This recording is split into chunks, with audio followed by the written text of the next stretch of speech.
Journée spéciale, beaucoup de plaisir, beaucoup de rire, beaucoup d'émotions.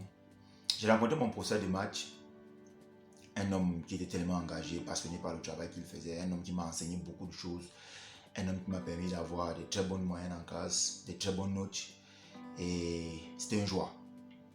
Bienvenue une fois de plus sur ta chaîne Le Moment de Changer. C'est toujours un plaisir d'échanger, de partager avec les amis, la famille, les proches, les cousins, les parents. Et c'est intéressant.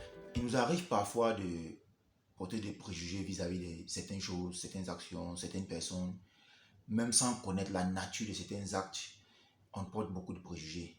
Si tu as l'habitude de porter des préjugés sur des actions, sur des actes, sur des personnes, je t'invite à écouter cette histoire. C'est l'histoire d'un homme riche, d'un boucher et d'un boulanger. Dans un village, et le boulanger, chaque matin après avoir fini de fabriquer son pain, avait l'habitude de se promener dans chaque maison du village et de partager du pain. Et c'était de même pour le boucher qui, après avoir égorgé le bœuf, prenait la moitié de sa marchandise et le distribuait dans tout le village. L'homme riche, lui, ne faisait pratiquement rien et les villageois le préjugeaient. Les villageois le traitaient de chiche, cet homme qui n'aide pas les gens. Voilà, c'est comme ça qu'un jour, l'homme riche tomba malade. Il souffrait, c'était dur, c'était compliqué sur lui. Aucun villageois ne lui rendit visite parce que pour eux, c'était quelqu'un qui ne les aidait pas, quelqu'un qui ne les apportait rien en plus, quelqu'un qui ne les aimait pas. Malgré toute sa fortune, il ne les apportait rien au village. Et c'est comme ça que la maladie traîna l'homme riche dans la tombe. Et malgré le fait qu'il soit mort, aucun villageois n'assiste sa famille au deuil. Sa famille s'est battue toute seule. Ils ont fait tous les funérailles, ils ont fait toutes les étapes de deuil qu'on peut faire chez vous en fonction de votre culture, en fonction de votre religion.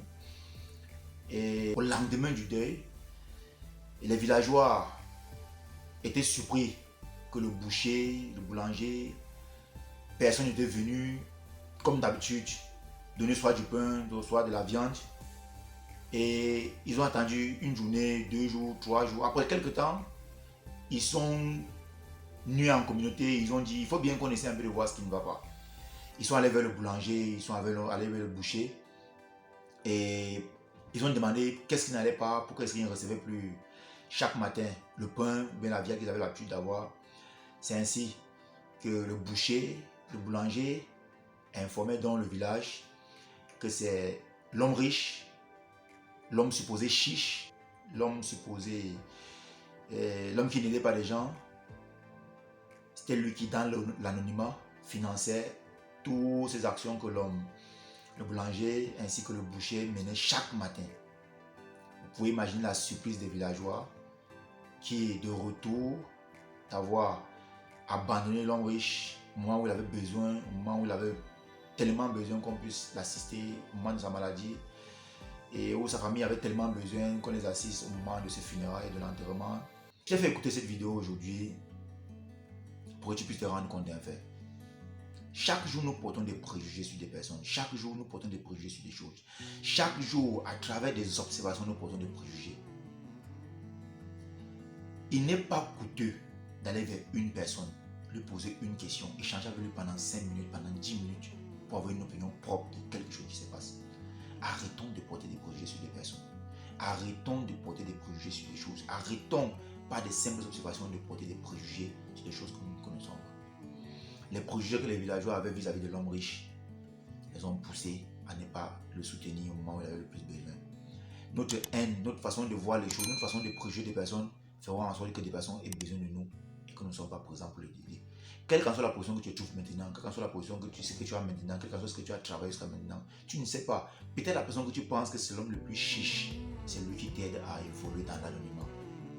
Ton oncle, ta tante, ton grand frère, ton petit frère, ton cousin, tes parents, les parents et tes parents, qu'aujourd'hui tu préjuges, qu'aujourd'hui tu dis qu'ils ne t'ont pas aidé, tu ne sais pas. Dans l'anonymat, peut-être qu'ils sont en train de t'aider. Peut-être à travers leurs prières, ils te soutiennent. Peut-être à travers leurs actions, ils sont en train de te soutenir. Arrêtons de préjuger des personnes. Parce que si on continue à préjuger des personnes, on risque de passer à côté d'un moment qu'on peut passer avec ces personnes-là, un moment de joie. Les préjugés, il faut qu'on les arrête. C'était moi, Rani. Merci.